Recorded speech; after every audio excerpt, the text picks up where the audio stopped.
So a few years ago, there was this friend of mine, and like Facebook, right, friend, and he makes this post, and this image pops up, and it's him holding this black licorice gummy bear, and he's like, "Yeah, right, I found it. I can't believe it. A black licorice gummy bear.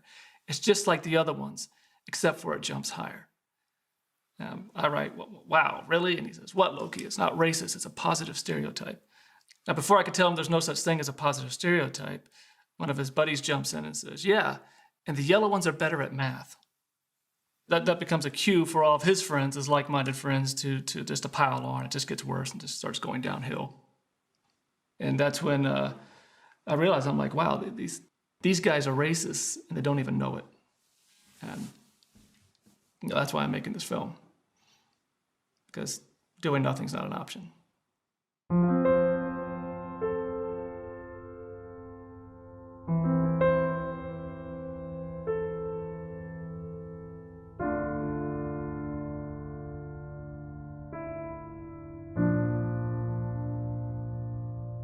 But really, it's all of us who must overcome the crippling legacy of bigotry and injustice. And we shall overcome.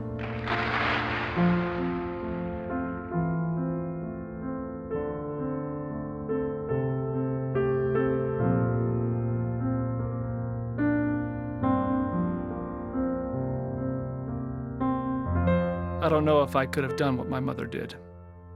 I don't know if I would have joined the freedom rides or sat at the lunch counters. But I also know that because of her, I don't have to.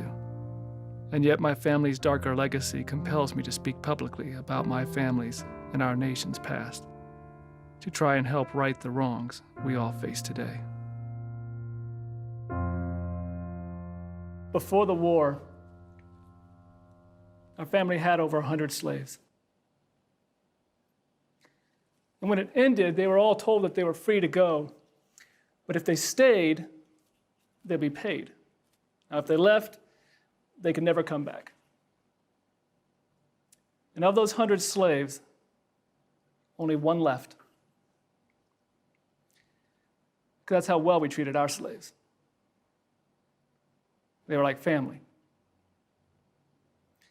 My grandmother loved to tell me this story, and I loved hearing it. I took pride in it. And it was such an ingrained part of our family's history that even my mother shared it with Ebony magazine, and they led a 6-page article with part of that story about my mother in January of '63. And none of it was true. So there was actually 6 slaves. And they all left but one, and her name was Aunt Mary. And my great-grandmother, Addie Chandler, she would see him when she would visit her grandfather, Walton Harris, when she was a little girl. And yet, somehow, over the years, this fact would become myth, and myth would become fact. And it's crazy, because if you go to Oconee, Georgia, and you see how they lived, you knew for a fact that they didn't have 100 slaves. And yet, somehow, despite all that, it still comes through in the family history. And I always wondered, just, how did that 6 become 100? And who is Aunt Mary? Why are they doing this? I'm not going to tell any stories on Joan. Joan was the model of propriety, and she tried to keep us. She tried to keep us out of trouble, and she didn't like causing trouble in the state of Mississippi. We didn't. I've only been here 2 days, and that doesn't sound true. She's a proper Southern woman. So I first met Luvon during the 50th anniversary of the Freedom Rides, when we were in Jackson, Mississippi. I think it was a Smith Robertson Museum, and later I would interview him for a documentary about my mother's life in the civil rights movement. And before the camera crew showed up, him and I were talking, and he says something that really jumped out at me. He says, everyone knows what the drugs are, but you'll never see a SWAT team raid a university. But you'll always find them in the hood. So why is that? And honestly, I really didn't know. I just hope he didn't know that. I started reading everything I get my hands on. And it wasn't like I didn't know anything at all. I mean, growing up with my mother, you had to know something. But to the depth of what he was talking about, that was new territory for me. So again, I started reading everything I could. The new Jim Crow, and the condemnation of blackness, when affirmative action was white, and the list just goes on and on. We had books like Coming of Age in Mississippi from Ann Moody, and she actually wrote in the back, to Loki, I know you have heard all this from your mother before, but you will read about our experiences in my book. Your mother and I had many great laughs together. We had John Salter's book, Jackson, Mississippi, and then my mom starts sending me all these books. She's like, oh, this is what you're studying? Great. So I start getting things like Inside the Ku Klux Klan, and The Strange Career of Jim Crow, and gosh, what else we got? 100 Years of Lynchings. And, of course, Stokely Carmichael's Black Power. No. I had no reason to like white people.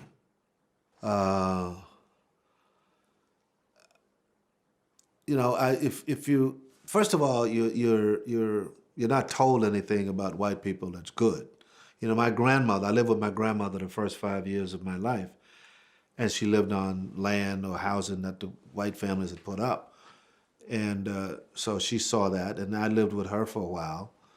And the way they treated people was just horrible. I mean,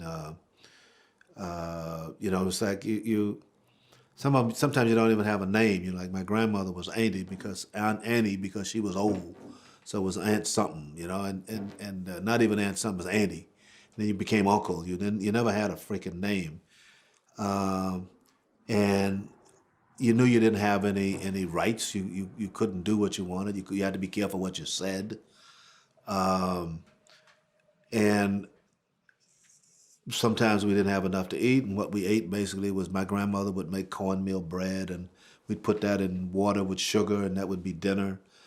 And so I had no reason to like white people. To me, I kind of see it as a miracle that we even know each other, because our lives through American history took these two very different paths, very divergent paths, and yet at the end of the day, they would intersect in the summer of 1961 and would be together ever since, despite what my family had done, but also because of it. We were coming back from a conference somewhere, probably in Memphis or Nashville. It was certainly not in Mississippi. You weren't telling this. Oh, right. And we made it to Jackson. Alive. Alive. I'm going to get this story someday. And we got the kids to prove it. Yes. Well, yes, we do. She has hers, I have mine. Yes. Thank you. No, I wasn't thinking that way. I wasn't even thinking that way. But what I would soon learn is my family helped create the world that would enslave and subjugate Luvans for generations, establishing a foundation of racism from which the political and economic engine of our nation would be built. And while the structures created on top continued to be dismantled, the foundation remains. Well, the foundation of our country. Well, first of all, we had to wipe out all the red people. I mean, we have a very violent history. And the solution has always been, we will kill as many people as we have to establish the place for white people to be. If you look at the foundation of the country, if you look at what it became, if you look at the economic system it built, the social systems it set up, it was all about somebody's got to be on the bottom, and here's a convenient bunch of people to do it. This social order would be codified by a constitution that allowed slavery to continue in this new land of liberty, and declare enslaved blacks as only 3/5 of a person. White supremacy was now the official policy of the United States of America. And this mentality would become truly ingrained in our nation's psyche.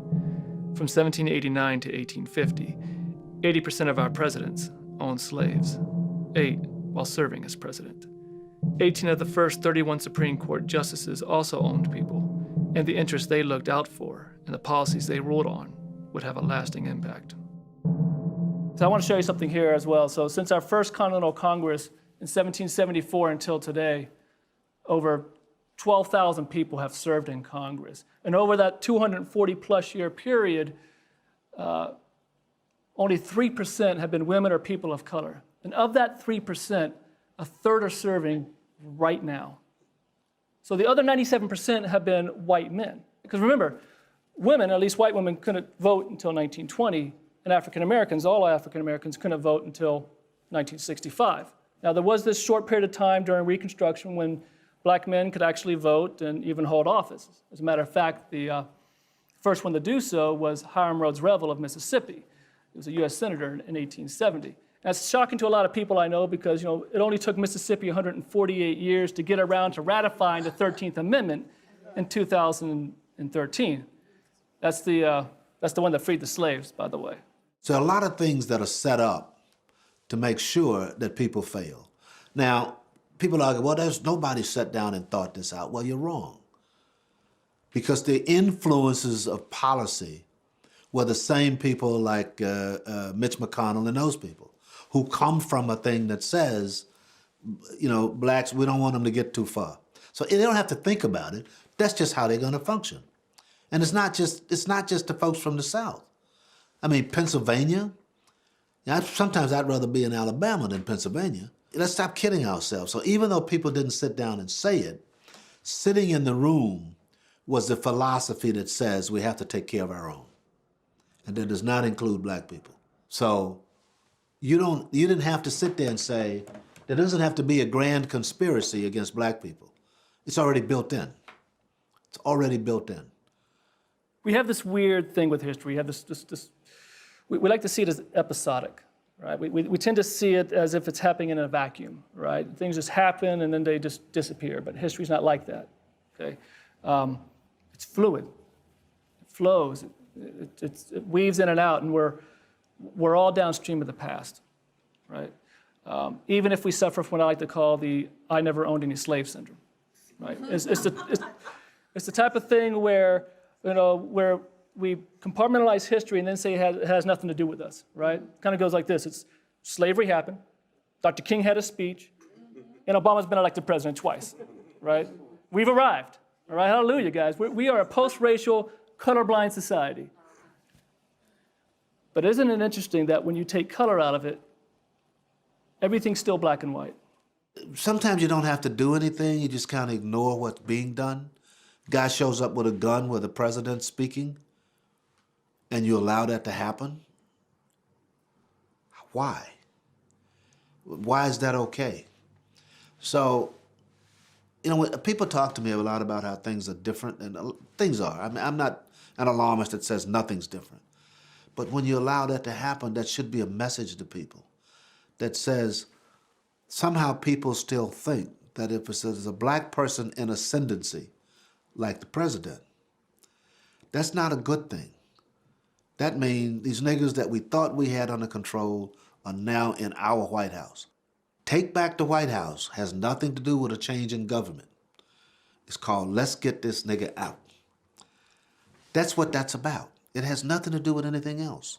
Why isn't the country up in arms that black folks are suddenly, they've been getting shot for a long time, by the way, but publicly, now we videotape this. Not every shooting is unjustified, don't get me wrong. But when people are filming that this is happening, why haven't we heard from all these folks saying, you know, this is wrong? If you think racism is gone in America and you see this happen, then you ought to be the first one on the line that says, wait a minute, it's not gone. We made a mistake. So this is my family history in Georgia. So just make sure you understand it's Georgia. So this is me. I was born in 1972. And then my mom, that's her there with the help. And then my grandmother here, who was born in 1908. And we know the exact date because it was written in the family Bible. And it says June 31st, 1908. Think about it. So my grandmother had 6 siblings. There was Reba. She believed everything was the devil's work. And we'll talk about her later, but for now, her husband died while he was trying to escape a chain gang. Icy, she was 14 when she got married, and her husband ended up killing their son, and he got off. And then there was John Leo, and Norman, and Okie Lee, And LB here, he thought he killed a guy in a bar fight. And so he fled the state. He would die in 1940, and my great-grandmother, Addie, sent a telegram to my grandmother telling her that her brother had died. We went from them, and you get to Addie Chandler, and she's the one who would visit her grandfather, Walton, and see the former slave, Aunt Mary. She was married to little Barry Gaines Chandler, and she kicked him out of the house, and he fled the state. And then if you go up from that, you get my fourth great-grandfather, Dudley Jones Chandler, who had 9 sons who all served in the Civil War, and 3 would die in the war, including the husband of my great-great-great-grandmother, Mary Jane Hicks. And if you keep going back from that, about 11 more generations, you get to Jamestown in 1610. And John Chandler, who came on the Hercules as a 9-year-old indentured servant and would go on to own 2 plantations, serve in the House of Burgess. And so, I mean, we helped start the whole thing. 12.5 million Africans were shipped to the New World as slaves. Some 2 million died en route. Upwards of 450,000 ended up in the U.S.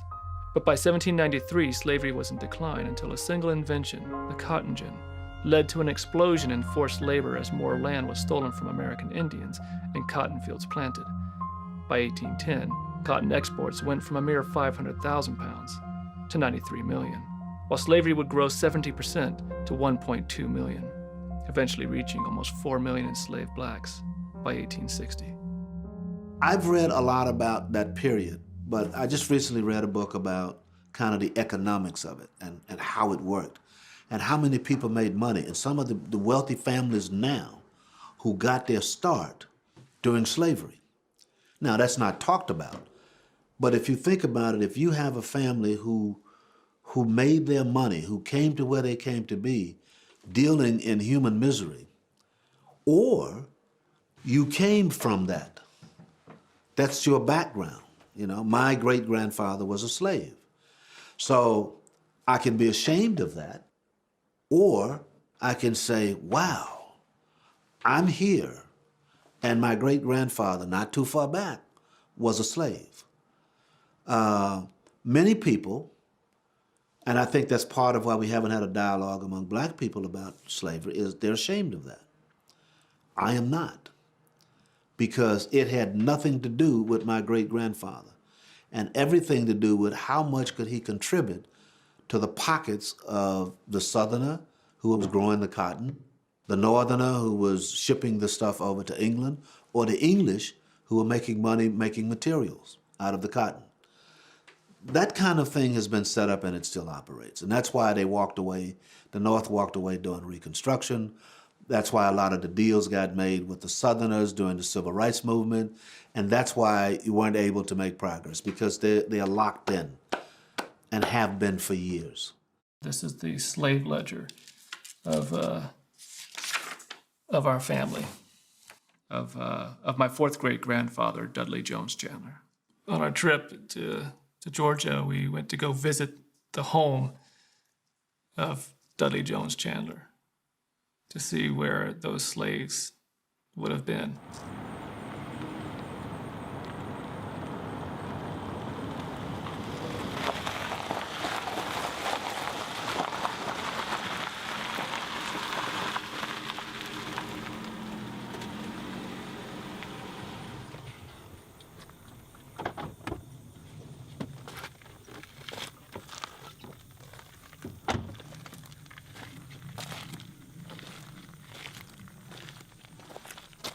So this is the place where Dudley Chandler lived, and the house burned about 4 months ago.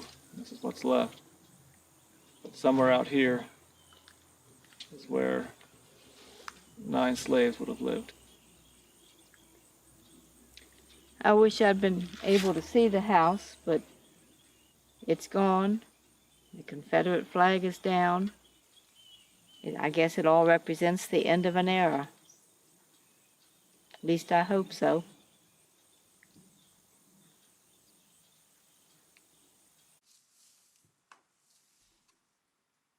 And this is all that's left of the home. It had burned to the ground about 3 months before we got there, which I think seems a little poetic. But that's what remains of that legacy.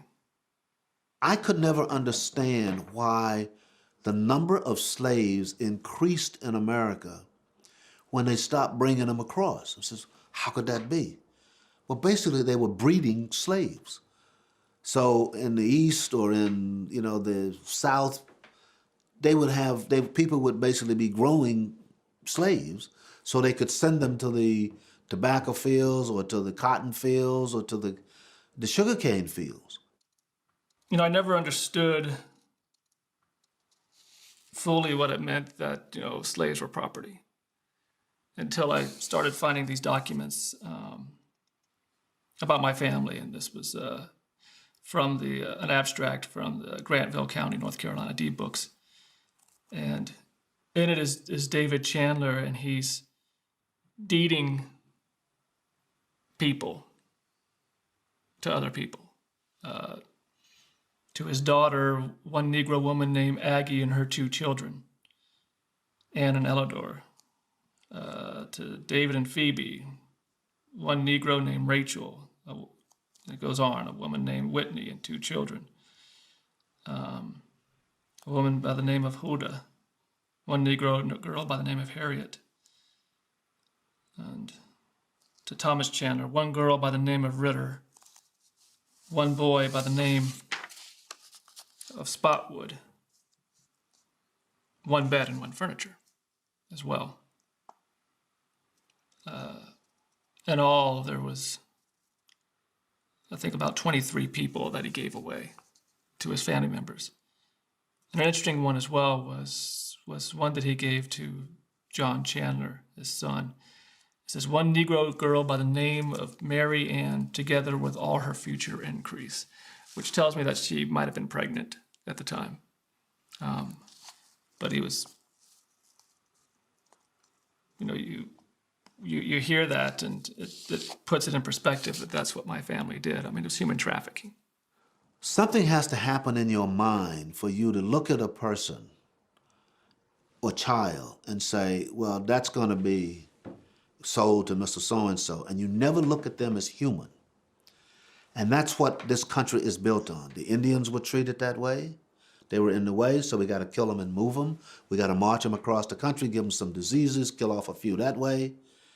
And none of that necessarily was intent. The intent was, we want the land, there's gold on the land, there's oil on the land. Whatever there is, we want it, and we have a right to take it. Keep in mind, these are the same people, a lot of whom came over here initially to escape persecution, and not realizing that you're doing the same thing. So you got to do something in your mind to treat people, humans, that way. So then you have the slaves, so we have to have the religious group declare them heathens. And as they're heathens, they're not human. So we could treat them any way we want. So that some of the biggest slave people were the Episcopalians, which was a church. Now, how does that happen? This was possible because the Constitution had allowed it. And time again, the Supreme Court ruled that slaves were not people, but property. In 1857, that right of property would be challenged in what would come to be known as the Dred Scott case. Robert Taney, the Chief Justice of the Supreme Court and a former slave owner himself, proclaimed that it was not only the opinion of the court, but of the Founding Fathers and the writers of the Declaration of Independence, that blacks were of an inferior order and altogether unfit to associate with the white race, that blacks had no rights which the white man was bound to respect, and that the Negro might justly and lawfully be reduced to slavery for his benefit.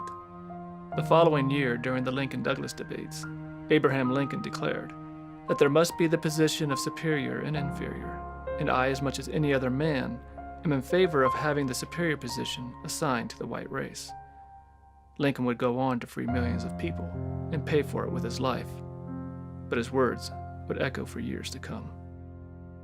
So, when Sherman marched his troops through the South, through Georgia, it was to humiliate the South. He wanted this to be a war that they would never forget. And they never did.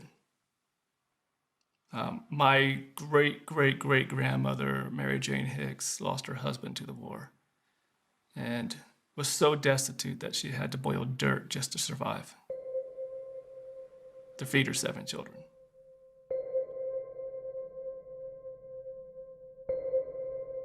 We went back to Georgia, into the Commerce, Nicholson area, in search of some of these tombstones, in the hopes of, not just finding these family members, but finding the former slave known as Aunt Mary, and hopefully give her the identity that she deserved, that our family refused to give her, that 400 years of white supremacy had erased. She was a person that I just seemed to connect with. I don't know why, but it was interesting. We would go down these different country roads and stuff, and Google Maps actually put us in a place. We're looking for this cemetery, and Google Maps ends up putting us in this guy's driveway at his house, and clearly we don't belong there. And this old guy comes out, and he's just in his jeans and no T-shirt or anything, and kind of a big gut. And, what do we need? And I told him, well, we're looking for this cemetery. And he goes, oh, well, yeah, you just go out yonder and over the stream, and there's be a tree hanging out over the road. It looks like it's falling in, and you just turn right there, and that's where you're going to find it. So we went yonder, and we found that, but it was just going up this road. But it was the tombstone of my 4th great-grandfather, Dudley Jones Chandler, the one who owned 9 slaves, but there was still no sign of the former slave Aunt Mary.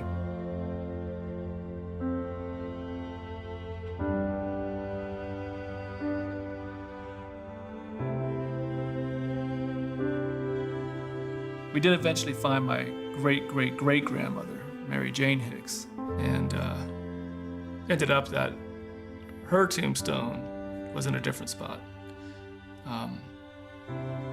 And it was, without the cell phone reception, it became really hard to find, but we ended up scouring this cemetery, and there she was.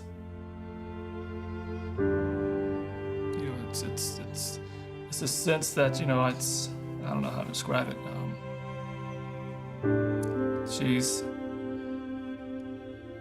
That's the only connection I have to that now, is the tombstone. But to me, it's very alive and very real. But while the war between the states was officially over, slavery was not. And the 13th Amendment made sure of it. Slavery would continue as a punishment for crime enforced by appropriate legislation. Laws would be passed and upheld by a white majority Congress that wanted nothing more than to keep things just the way they were. And so they did. The position of superior and inferior that Lincoln spoke about would continue. In 1866, President Andrew Johnson, Lincoln's vice president, and a former Tennessee slave owner unsuccessfully vetoed the first Civil Rights Bill and warned Congress that, without the watchful eye of whites, blacks would relapse into barbarism. If allowed to vote, it would result in a tyranny such as this continent has never yet witnessed. This was said after a month of violence by whites upon blacks in Memphis, where 46 African Americans were killed, 91 houses, 4 churches, and 12 schools were burned to the ground, while at least 5 women were raped. Part of what I think had to happen after Reconstruction, as brief as it was, and keep in mind that a lot of the things that happened during Reconstruction was to do the very thing that certainly Southern whites were afraid of, which is that black people have power, they have jobs, they have all of these things that they feel should only accrue to them. And the mentality says, if they have something, then I don't, so I must take it back. And here you have a bunch of people who have grown up believing that every black person is inferior to them and they have no business running anything or owning anything and not doing whatever the white person is says. So now here's the opportunity to take back, remember that phrase about the White House, to take back their rights. And I believe, didn't talk to any of them, but I think some of it had to do with, well, we have to be particularly brutal so that they know their place. So, the raping, the killings, the lynchings, the driving people out of their businesses. All of that was designed to instill the fear that people had when they were enslaved. It was kind of, let's go back to where we were. That's another phrase that always bothers me, is I wish for the old days. This was the world my grandmother grew up in. I mean, it's what she inherited. As a sharecropper in the cotton fields of Georgia, she was being taught by her family and by society what everyone had always been taught. That's white supremacy, where the myth is becoming a fact. And if you end up telling a lie long enough, eventually you start to believe the lie to the point where you even forget what you're lying about. The redemption of the South was now in full force. The effects were immediate and devastating, as a new structure built on top of the foundation of racism would take hold. Blacks made up a major part of the population in almost every southern state, and whites feared black rule. In places like Louisiana, where nearly half of the citizens were African American, black voters dropped from 130,000 to 5,300. By 1910, there were only 730 registered black voters in the entire state. In nearly half of the state's 60 parishes, there was not a single black voter that was now registered. In 1912, Woodrow Wilson would become the first person from the South to win a presidential election since 1856. In 1913, with the encouragement of his Southern cabinet members, President Wilson would make the federal government a racially segregated workplace. So they've created this image of the black man as this savage who wants to rape and pillage, not realizing there's no more pillaging that goes on these days, but that's what they've created. And if you think about it, there's something psychotic about that, where you've enslaved somebody, raped their children, killed the men, and yet you are afraid of them because they are going to do what? They're going to rape your women and kill your children. You created that, and that's what you're afraid of. Did it ever occur to you that that's transference a little bit, I think, is a psychological term for that. You think I'm going to do it because you did it. And that's what scares them about political power for black people. You know, it never occurs to them that the person may want to solve some problems. And if they do try to solve problems in the black community, well, then they're just catering to the black people. So you can't win. You can't win. So this is Aunt Reba, and I mentioned her earlier. You know, she's the one who believed everything was the devil's work, right? And microwave ovens and TVs and women wearing pants, those sort of things. And she had witnessed the devil's work firsthand when the lynch mob that had Leo Frank went right past her front door. We actually took a trip when we went back to Georgia. We went from where they took him out of the prison in Milledgeville and went back up to Marietta, Georgia, where they lynched him, because that's where he killed, or was accused of killing, Mary Fagan. And we went to the actual spot, but we couldn't find it. We kept on having to go back and forth. Just the marker wasn't there. What had happened is they took it down. There was this, they were building this pit next to it, you know, some construction site for another Waffle House, because, you know, Georgia needs another one. But where Leo Frank was lynched is actually, they're constructing an off-ramp, erasing that entire history, you know. So it's just a sad testimony to the history of all this, of how they just constantly, you know, just want to get rid of it and let's move on. So the crazy thing about Leo Frank's lynching is they actually took photographs and turned them into postcards and would mail them out to their friends and so forth. And yet it would take 80 years for anyone to actually identify who was in the photos, you know, because they're all good and dead. But it should have been really obvious, because you had a former governor, state legislators, mayors, these pillars of society who lynched Leo Frank. And the Leo Frank lynching is very important because it gave rise to two organizations. One was the Anti-Defamation League, and the other one was the Ku Klux Klan, right? One would give my mother the national award, and the other one would put her on their death list.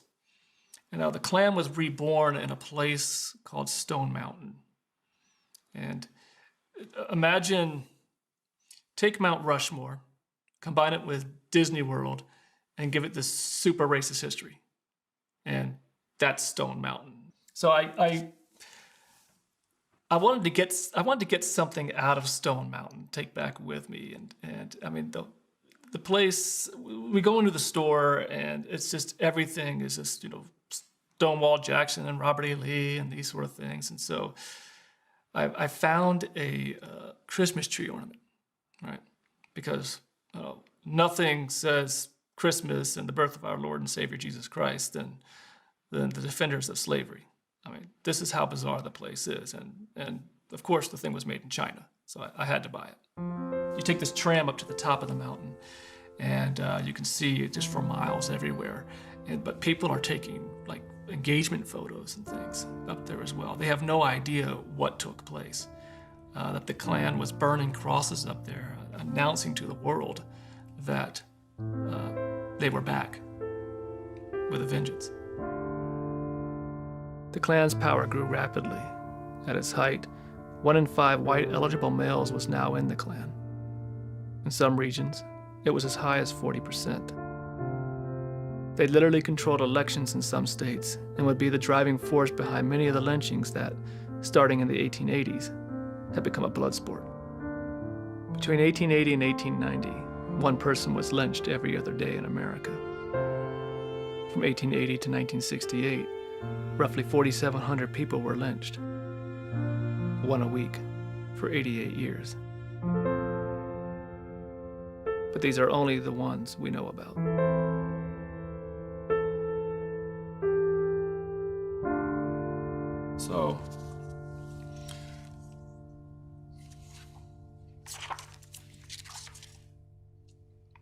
So this was a picture taken last summer of my mother at Waco, Texas, in the area where Jesse Washington was lynched.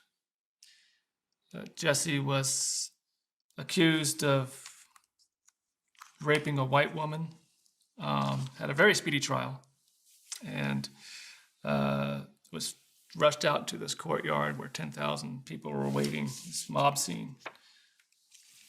And so they strung him, tied him up with a chain and flung that over the branch of a tree and would lower him and raise him over this fire, cooking him alive for like 2 or 3 hours. And it got to a point where clearly it was unbearable. And he clung to the tree and tried to climb up it, right, to get away from the fire and stuff. And they chopped off his fingers, so he couldn't do that anymore. They even let school kids, during their lunch break, of course, but come out and watch this guy be burned alive. When it was done, they took his charred torso and dragged it around the square so everyone could see it. And people took pieces of his body, charred remains, as souvenirs. And just like with Leo Frank, they took photos, as well, and turned them into postcards. So here's one of them, and here's another one. And Jesse Washington was 17, and this says, "This is the barbecue we had last night." Oh yeah, that was. I don't know the numbers, but that period, even leading up to 1950, was the lynchings in Mississippi were in the hundreds, and that's the ones we know about. And you do enough of them, then you don't have to do anymore unless it's just for fun, because now everybody's terrified. But there were just, I don't know what the numbers. I don't want to quote a number I don't know, but I know there were hundreds of them. But even more than that, there was not only were there lynchings, but there were beatings. So they may pull somebody off the side of the road, and it's one of those, who do you think you are, nigga kind of things. Person suffers a severe beating. Well, that doesn't count in the statistics. The person goes home and they're patched up in whatever way, or they die. So they didn't call those lynchings. A lot of that went on. That even went on when I was growing up. I mean, you knew that you'd hear about it. You know that happened. And what Emmett Till is the famous lynching that occurred. I was 11 years old. So it continued, and some of it just became vicious, and some of it was about, teaching, the niggas their place, You know, you don't come walking in here, you don't ask to vote, you don't ask to do. That's what it was about. So a lot of these lynchings were fueled by the pop culture of the time. You'd see things like in 1915, the highest grossing film was Birth of a Nation, which was screened at the White House by Woodrow Wilson. I mean, that's a government endorsement, right? You'd have postcards and things, books. Here's this postcard here. Free lunch in the Everglades, Florida, right? And it's an alligator eating a black guy. They even had carnival games. There was one that was called Hit the Nigger Baby. And the object of the game was you had 3 chances to throw a baseball at a human being. You know, they would stick their head, a black person would stick their head through this hole, and you know, there'd be the scene painted on there on the canvas, and you had 3 chances to knock him out. Now, this was allowed until 1940s. And if you couldn't get to the carnival, don't worry, because they actually had a tabletop version, you know, that you could bring home and for hours of entertainment with the children. Lynchings were not isolated to the South, and neither were race riots. The summer of 1919 would become known as Red Summer, as a wave of terror swept across the country when 36 cities erupted in violence. All were started by whites. In 1921, the eyes of the country would turn to the Greenwood district of Tulsa, Oklahoma, also known as the Black Wall Street, the wealthiest black community in America. Well, Tulsa, I certainly know a bunch about. I mean, I didn't know that neighborhoods like that existed for black people. You know, here's a thriving, this is the American dream. There are people, they're professionals, they're educated, they're lawyers, they're doctors, they run stores, certainly not a dredge on any society. And they basically firebombed and beat up and burned out this entire community. Killed, I think it was something like 300 people died, purely because they were successful blacks. Purely because of that. Now, you almost never hear about that. You hear about Watts riots, you hear about this riot, but this was just out and out. They're successful, we're not, let's kill them. And all of those kinds of and there was actually a community like that in Mississippi. Was it Itabena? I forget the name of the town, but same thing, where people set up, they couldn't be a part of the larger America dream, so they set up and built. So this whole myth about they were all dumb and they were all this, I mean, that's just fed into shit. They were smart people who created successful businesses, which is supposed to be the American model, and they were killed. My mother would be the first to tell you that she still has racist tendencies, which is shocking to a lot of people. But she actually does something about it. When something comes to her mind, she thinks it through and she works it out. Why did that happen? You have to understand, my mother, you know, didn't know the N-word was a bad word until she was 13 years old. So, you know, there's that thing I sometimes tell people that it's like, you know, hey, no one's born a racist, so don't worry, society's going to take care of it anyways. I can tell you right now, you know, obviously, you know, we weren't raised to be racist in my mother's home, and yet there would be these times. I still, to this day, when I see black people riot, and I have to put that in quotes because not everything is, you know, black people rioting. Maybe they're just, you know, actually exercising their rights. But that I have that instinctive reflex, that wall that goes up, and I have to constantly check myself. You know, I have that sort of attitude that, well, there they go again, right? But I'm willing to actually think about it. Now, when I see white people riot, like the Pumpkin Fest in New Hampshire, you know, that famous one where a bunch of college guys, I guess, they ran out of pumpkins or something and got rowdy and flipped over cars and those sort of things. I mean, that was almost the boys being boys type of thing, and just college students being college students, right? It's amazing how it gets painted differently from, you know, an African American's protest or demonstrate or whatever. When I saw what happened in Ferguson, you know, after the people were rioting, And I said, it's fear. There's not, something else is going on. It's not about shooting this person. When the riots in Watts, the King, riots, all of that, there's always something else going on. But the average person, certainly the average white person, says, well, they're destroying their neighborhood and they're just going crazy and that's what they do. Well, no, something made that happen. This was just the last thing that people were going to put up with. But they don't think of what happened with here in New York when all the Irish attacked the black people, or when the thing happened in Tulsa or other communities where white people ran amok. Why don't white people have the reputation of running amok? Because they've been doing it for years. All the lynchings and the attacking of predominantly minority communities and shooting people, that's running amok. One of the strategies used to confine blacks was the bombing of homes to send a clear message that they were not wanted in white neighborhoods. In Chicago, from 1917 to 1921, a bomb went off every 20 days for 5 years. This practice eventually fell out of favor and gave way to neighborhood improvement associations with restrictive covenants that were allowed until 1948. See, the argument that black people only want to be around other black people just isn't true. What was happening was that white people didn't want to be around black people. At least that's what the federal government was trying to reinforce.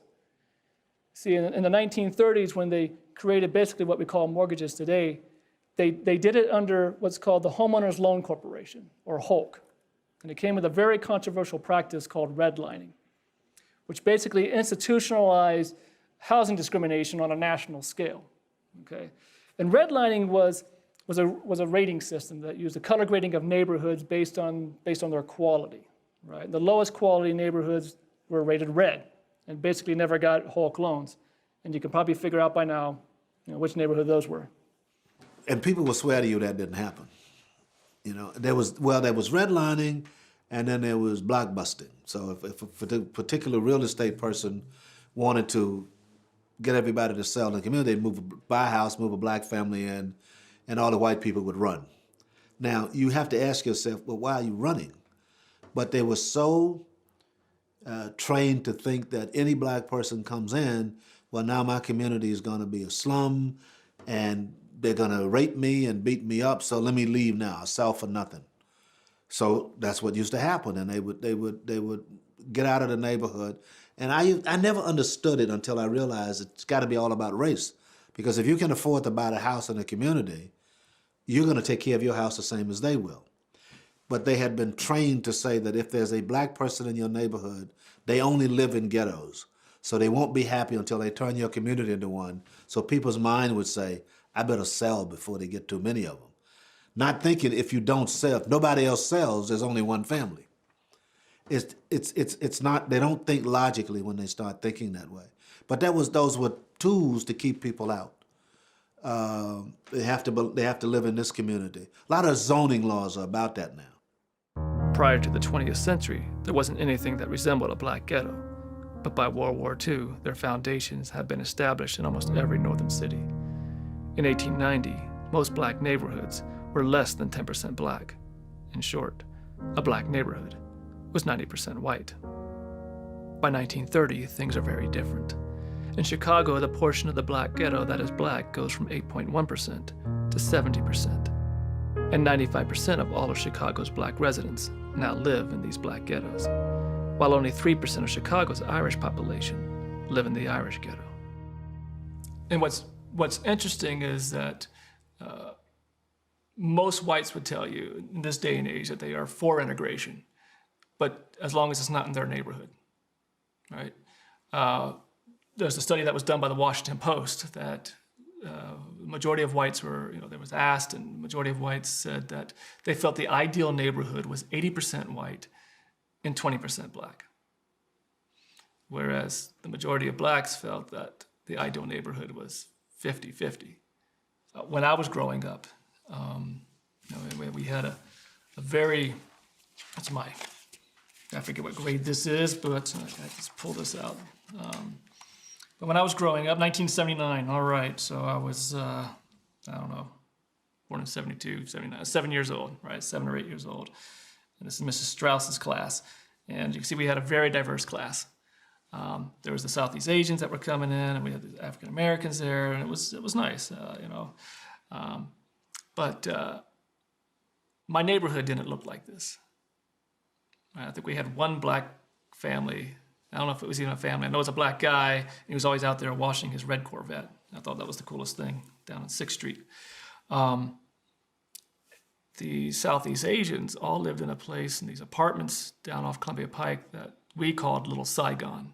Now, I don't know what they called it, but that's what we called it, and probably not the nicest thing to call it, I guess. African Americans lived in the Valley. That's what it's called. I think it's Green Valley is what it's called, and everyone called it the Valley. So 1930s, 1940s, we see this continual discrimination taking place that further widens the gap between white and black America. And Roosevelt's New Deal was not a great deal for everyone, because whether it was the right to form unions, regulated work hours, or minimum wage laws, they always seemed to exclude those jobs which just happened to be the ones that blacks were the majority of. And by the way, this also included Social Security, that when it was first implemented, did not apply to blacks at all. I think Social Security would have been neutral if black people could get jobs. Because the tax was on labor, but they couldn't work. So, but when things really got bad, they created, the WPA and all that stuff. I don't know how many black people that benefited, but I don't think it was a bunch. And that's just another way to keep things so that the right people don't, the wrong people don't get mad. And whatever goes on in this country, there's a bunch of people that they don't want to lose control of and the ability to manipulate, and it's not black people, it's poor whites. Because they've convinced a bunch of, they did a study and they were talking to people about who's middle class. People making $20,000 a year were declaring themselves middle class. I don't know where they lived, but I don't know anywhere in the U.S. where $20,000 puts you in the middle class. So, but they keep convincing people. And as long as they can convince them that the immigrants, the black folks are your enemy, I'm not, I'm looking out for you, then they don't have to do anything. Because these people up here don't fight. They have others. And you're right, that's what the Army was about, the military, all of that.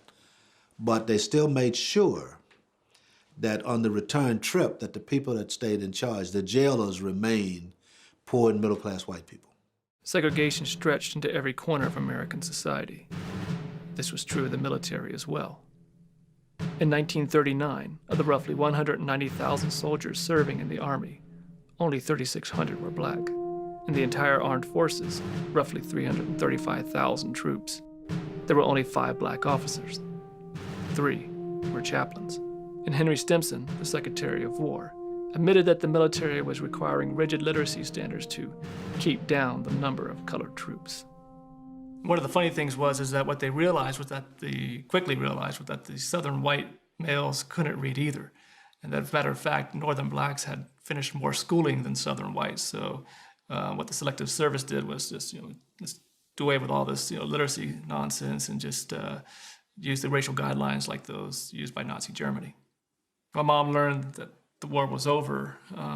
They were in Washington State still, and she was in Nordstrom's eating mac and cheese, right? And here she is getting ready for this parade taking place, and it's the soldiers marching down the streets, and it was a happy time. So as the war is coming to a close, what the government's just figuring out is they need to help all these soldiers who are returning, to find white soldiers, to finish their education, get good jobs, and start a family, buy a home and stuff. So they create what's called the GI Bill, and really it was because they feared the social calamity that was going to follow with millions of people coming home without jobs, but now trained in the art of killing each other. The GI Bill, they made sure that this was going to work for the benefit of white people. Because as soon as they said it will be administered by the states, anybody and their mother knew what was going to happen. That they were going to go to the favored people and you build the houses here. And they were allowed, even in New York, to build housing that black people did not have access to. And that was okay, because that's what the state wanted to do with the money.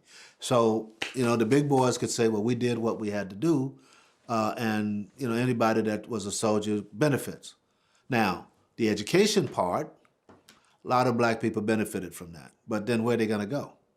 But it was a dead-end thing that they did because they didn't do anything about housing discrimination. In Mississippi, only 2 loans guaranteed by the GI Bill for homes, businesses, or farms went to blacks in 1947. The other 3,227, or 99.99938%, went to whites. In the suburbs of New York and New Jersey, of the 67,000 mortgages insured by the GI Bill, 100 went to non-whites, a little more than 0.1%. And while this all happened 70 years ago, if you move forward to 1984, when many of the mortgages were maturing, the median net worth of white households was $100,000. For black households, it was $12,000. In 2013, things are not much different. The net worth of whites is 13 times greater than blacks. Or, to put it another way, for every dollar a white person has in wealth, a black person has 8 to 10 cents. And this is not about whites being smarter or blacks being lazier or whatever sort of off-base racial assumption one wants to make. It's about a foundation of racism to maintain the status quo. It's about a starting line set so far back by the policies of white supremacy that you can't even see it. And even if the economic discrimination faced by African Americans ended today, and if they ended right now, it would still take several hundred years for blacks to catch up to whites. Now, when I first heard that, I was like, that doesn't make sense. But just think about it. Look at the GI Bill. It's one policy, and look at its impact after 70 years. Now multiply that by hundreds of policies over hundreds of years. It starts to add up. I think people don't understand when you say, for instance, that you benefited from this being a racist society. I had a conversation with my wife. My father worked for what he had, and I worked for what I got, and I said, that's true. I said, but you had an opportunity to work for what you got, to work for what you have. And you had a lot of black people who were working their asses off and couldn't get a house, or couldn't get this, or couldn't get that. And they couldn't get it because they were black. Well, how did that benefit me? Because you, by denying them, you never had to compete with a whole bunch of people. Never had to compete. They weren't being educated. And I said, if you look at what black people have accomplished in this country, with all the stuff that has happened to us, that's frightening. That's frightening. I never really thought about how my grandparents benefited from the GI Bill until I started thinking about my grandmother. Here was this lady who was, you really think about it, she was born a sharecropper, cotton fields of Georgia, dirt floor in a home, and yet would go on to become a millionaire in real estate. Not because she was the right gender. At that time she wasn't, but she was definitely the right color.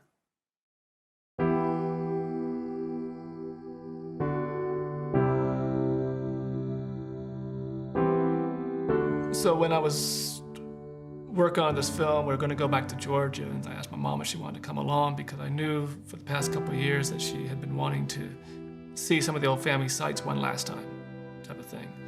And, she's 75 now, and one of the places she wanted to get back to was a little logging town, a former logging town called Oconee, Georgia, and it's still as small as it was then, I'm sure.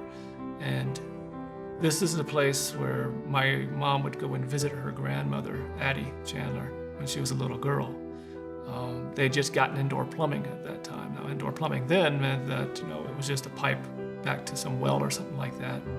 You didn't drink the water because there would still be aquatic life that would come through when you turned on the tap. And this is, how they lived. But my mom is very significant in our lives because it's this turning point in the family's history. So on a dare, my mom heads down this road with her friend and into the black quarters of Oconee. And my mom sees the realities of segregation and separate but equal. And she says, this is wrong, and I'm going to do something about it. it fascinated me that someone who seemingly had this life, it was made, you're the Southern Belle, and you always think of them, well, they just kind of got it made.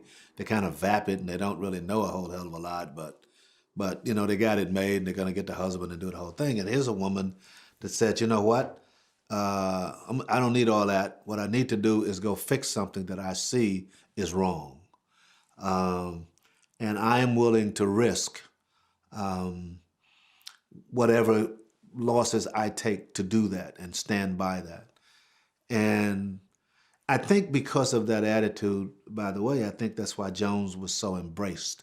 There was nothing phony about it. It was like, there was this stubborn, quiet person that said, this needs to change. My mother, and thousands like her, believed in the Constitution and the Declaration that all men and women are created equal. They exercised their rights to create change so that everyone could live in a true democracy and not one that was governed by one class or one group of people. But as the last vestiges of Jim Crow were being dismantled, a new structure was being built on the foundation of racism. The colorblind society. Racism without racism. So basically what happens is the system just constantly resets itself. It finds a new way to do the same old thing. And this is what leads to the colorblind society. When Wallace in 1958 loses to John Patterson for the governorship, Wallace surprisingly actually runs as a racial moderate. And John Patterson just plays up to everyone's racial fears. And so Wallace knew that if he was ever actually going to get elected, he was going to have to change his tune. And so he says, I'll never be out-niggered again. And he was right. He actually won 4 more terms. I think served until like 1980. He also ran for president, and in '68 he loses to Richard Nixon. But Nixon actually learns something from Wallace and implements what's called the Southern Strategy. And Bush and Reagan would go on to use the same strategy, which is basically manipulate people's racial and economic fears and bring them over into your party. And this was taking place as after Johnson gave African Americans the right to vote in '65. And so all these Southern Democrats, were getting swooped up by the Republican Party. I mean, it was no mere coincidence that Reagan kicked off his general election campaign in Neshoba County, the very place where the 3 civil rights workers were killed 16 years earlier in '64. Now, Reagan said he believed in state rights. When people called him on it, he said, well, that's not racist, but everyone knew what the hell he was talking about. Lee Atwater, who was the former chairman of the Republican National Committee and who served on Reagan's staff, confirmed this Southern strategy in 1981. And he said, and I quote, you can't run around saying nigger, nigger, nigger anymore, right? You have to say things like state rights and cut taxes, which meant your tax dollars won't be wasted on minorities, right? Now, Bush 1 exemplified this strategy with his famous Willie Horton ad, which basically implied that if Dukakis won, that he would allow he would release black prisoners and they would go on and rape your white women. Now, Bush was down 17 points before that ad was released. He won by 8. And nothing essentially has changed in that system. Just hasn't. And we can applaud that a black person got elected, but we need to look at that. A lot of folks think that was a big mistake, not because he was a liberal, but because he was black. But if you look at our educational system and all that stuff, nobody's going to go anywhere. And to declare that it's that way because that's just how things are means you're not going to face the issue of, well, why is it people of color that are there? Why is that? Why is that?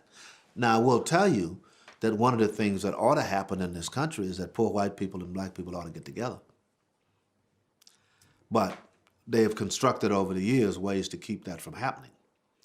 And the way to keep that from happening is to say, whoops, they're taking your White House, they're taking your jobs, they're doing this. So you're constantly fighting the person who's your natural ally. Because believe me, they're clear on who their allies are. They go to the same colleges, they go to the same clubs, and then they kind of split up later on. I'm going to go south and you go to north. But the one thing we'll agree on is that they cannot take power in this country. So how do we do that? We keep them from voting. We don't educate them. They can't get the jobs. All of that still happens. And that's going to continue to happen until either there's actually a revolution in this country, or there's something in people who claim to be people of good conscience actually get pissed off. So the political legacy of all this is actually very striking. You know, you have Wallace in 68 stretching all the way out to basically what Trump was doing in 2016, right? You see someone like Strom Thurmond, who was one of the signers of the Southern Manifesto in '56 and who ran for president in 1948 on a segregationist platform. Then in 2001, I think it was, when Trent Lott, the incoming Senate Majority Leader, from Mississippi, says that the country would have been better served if Thurmond won.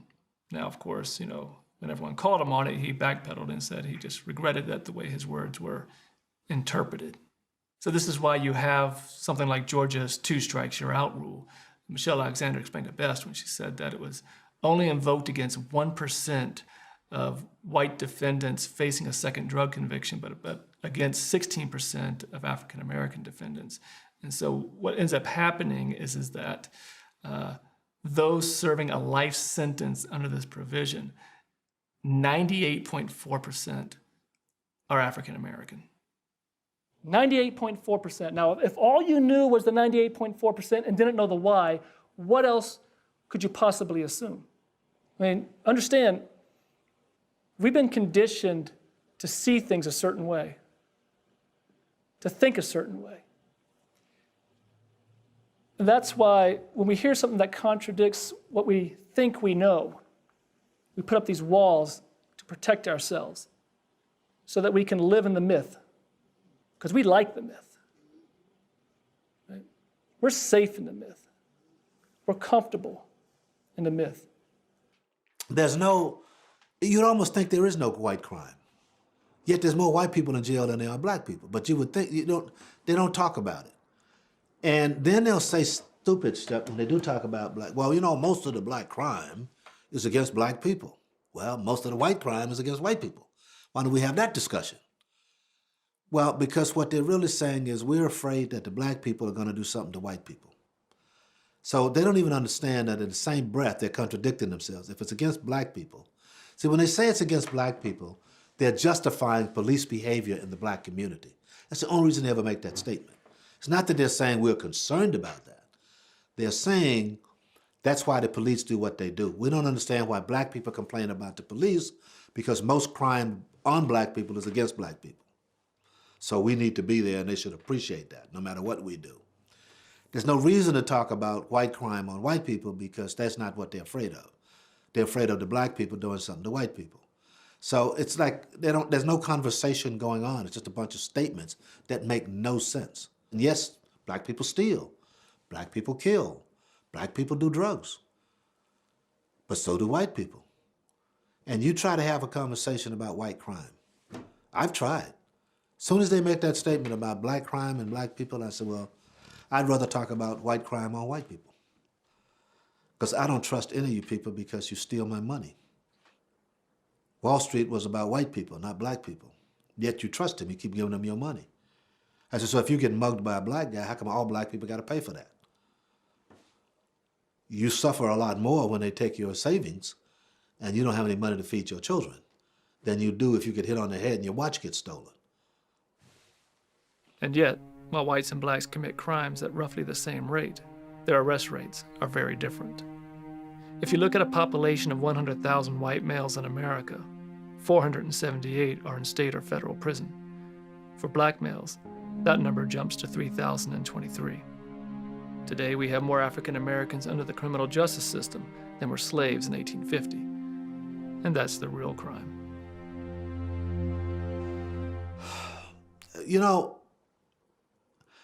It was unfortunate that when that was first introduced, there really was an issue with crack. And at the same time, by the way, that they went after crack, There's always a racist element to what goes on. They didn't go after the cocaine people. Now, on Wall Street, famous Wall Street, people used to deliver cocaine in briefcases. They would dress like the businessmen, and they would go. Now, if I know that, don't you think every cop knew that? I mean, that's what they'd go to the office and they'd have their briefcase and they'd deliver drugs. So when Nixon declares the war on drugs, there's not even a drug problem in the country. In fact, incarceration rates are in decline. It was even admitted recently that the whole thing was all about going after the hippies and the civil rights movement people. And in 1998, I think it was, the CIA even admits that they were allowing drugs to be sold in certain inner city neighborhoods to help fund a covert operation taking place in Nicaragua. And so while Nancy was saying, say no to drugs, Ronnie was selling it on the street corner. When they started, now this was a federal program, right? War on drugs was a federal program. And in order to do it, they had to enlist the aid of the local police departments. Same thing they're trying to do with the immigrants. So to do that, they said, you know, here's some money, we'll give you money. And the more people you arrest, we'll give you more money. And to make it really nice for you, we're gonna give you some real cool weapons, right? So now you have local police departments walking around with Uzis and all kinds of whatever they carry, submachine guns and stuff, ready to kill people. That's the presence they are presenting to the community. And they start to make arrests. Well, arrests is the way you get promoted. Arrests gets more money into the department from the federal government. The boys upstairs like that, remember it's always tone at the top. Boys upstairs like that, you have this impressive police department. They're making these drug arrests. Now nobody happens to notice that there's a lot of kids dying from drugs still. The drugs are still moving through the country. Nothing has changed. But we now have the war on drugs. And no president has wanted to say, you know, this is stupid. So every one of them keeps signing it. And more arms keeps flowing into local communities. So you watch, and not just the Ferguson, but you see it on TV with Ferguson, and you watch the police show up. And what used to be like a vest and some wide gear, now they're coming up with camouflage. In the middle of a street, you got camouflage gear on, and you got guns hanging off, and you got anti-personnel things, and you've got turrets in the ceiling. The hell is that? So what you end up seeing in this war on drugs is this explosion in arrests of African Americans and Hispanics and such, and that despite the fact that whites and blacks use drugs at roughly the same rate, 75% of all those who are imprisoned for drug offenses are either black or Hispanic. So the question is why? It's because you'll never see a SWAT team raid a university, but you'll always find them in the hood. And you see this sort of thing across the board, not just with drugs. It's just the same thing over and over and over again. It's why the unemployment rate for African Americans is twice as high than that of whites. And Reagan's welfare queen makes us forget who the king is. Whites make up 42% of the poor, but take in 69% of the benefits, while blacks make up only 22% of the poor and take in 14% of the benefits. Everything is kind of rigged against doing what I talk about doing, having dialogues and admitting that things need to be changed, and admitting that there's racism, and admitting that there's class struggle in this country. Nobody wants to talk about that, but it's a fact, you know. And the wealthy continue to try to put themselves behind gates. Well, you're gonna run out of gates. You know, me, I'd like to go have conversations with a lot of poor white people. Now they ain't ready for that, but I'd like to do that. To tell them, look, folks, I'm not your enemy. Now, as soon as I do that, we have a history that says, if I were allowed to do that, I would be shot. Because every leader in this country who's ever done that, with any degree of success, has been shot. Whether it's Malcolm X or Martin Luther King, or doesn't matter. You get shot. Why? Because somebody has an interest in making sure that you don't stir people up. They don't learn that. So to borrow a little bit from Iris Marion Young's birdcage analogy, that if you only saw one wire at the cage, you would wonder why the bird just didn't fly away. But the further you step back, the more you see and the more you realize that the bird can't fly away. is trapped and needs someone to set it free. And the truth sets you free. In 1963, this photo was taken. This is the Jackson wall we're sitting. It was taken by a guy named Fred Blackwell. There was John Salter, my mother, and Anna Moody. And when Fred walked into the Woolworths that day, he walked in as a segregationist. He was friends with many of the people in the crowd. We grew up with them, right? I think he dated one of the sisters even. But when he saw the ugly realities of segregation and Jim Crow exacted on these peaceful demonstrators, he said he could no longer be a segregationist, and he walked out that day believing in integration.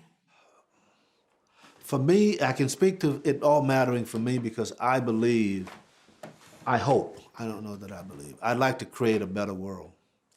I'd like to create, I've always worked to create an environment for my own child that is one where she can express herself in a positive way in whatever way she chooses.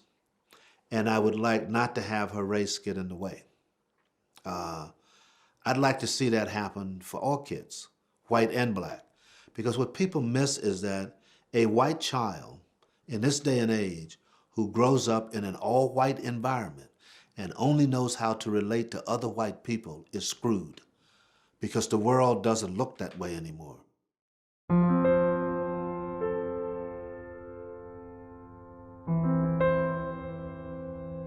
Dr. King once spoke of a dream where freedom would ring even from Stone Mountain, and that the sons of slaves and the sons of slave owners would be able to sit down at the table of brotherhood. Sometimes, it's painful, but it's what's needed.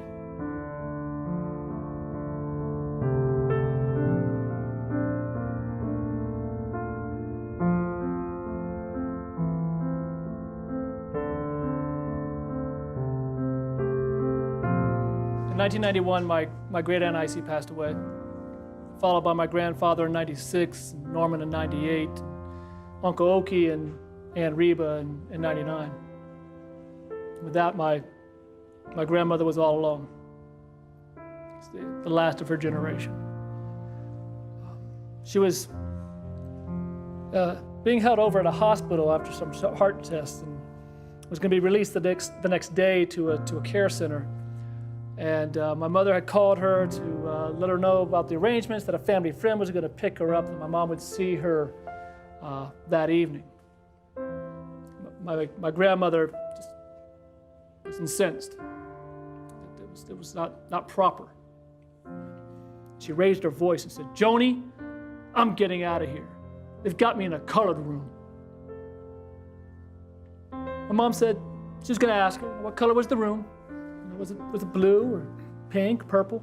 But instead, she bit her tongue and said, "Mother, people don't think that way anymore. I'll see you tomorrow."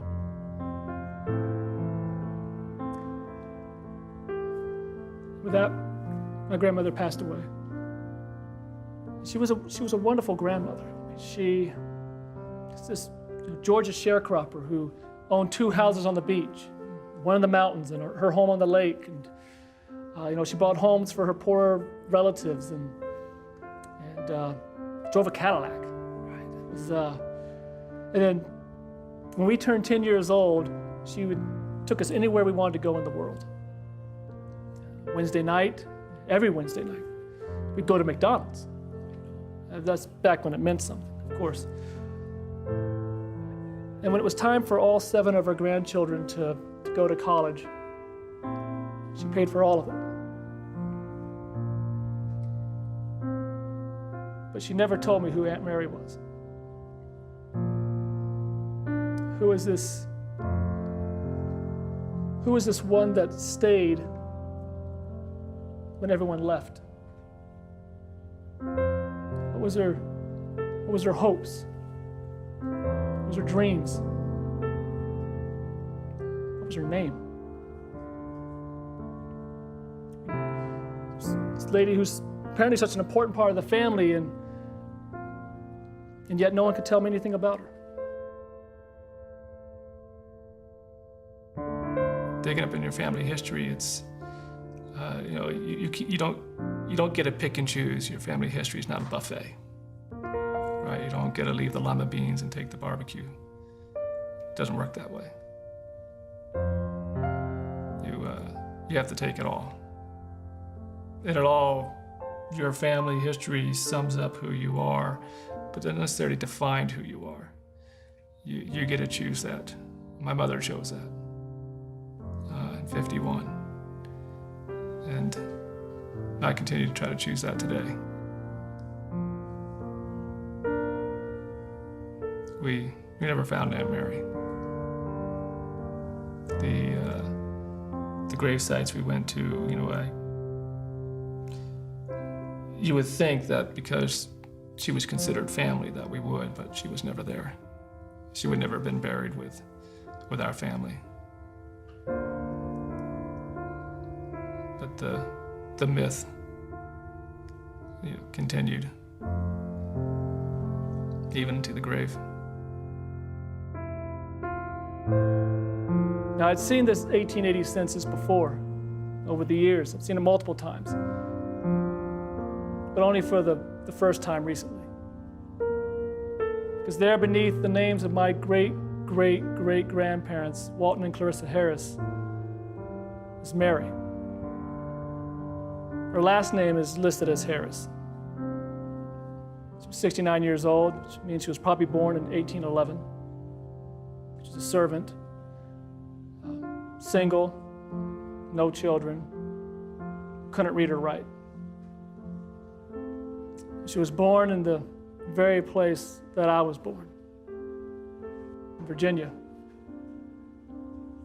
which is where her parents were born as well, and where my family had helped create that foundation of racism.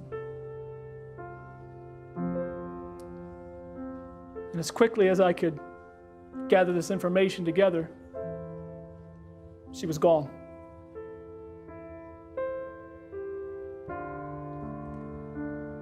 I've never found another mention of Mary Harris ever again.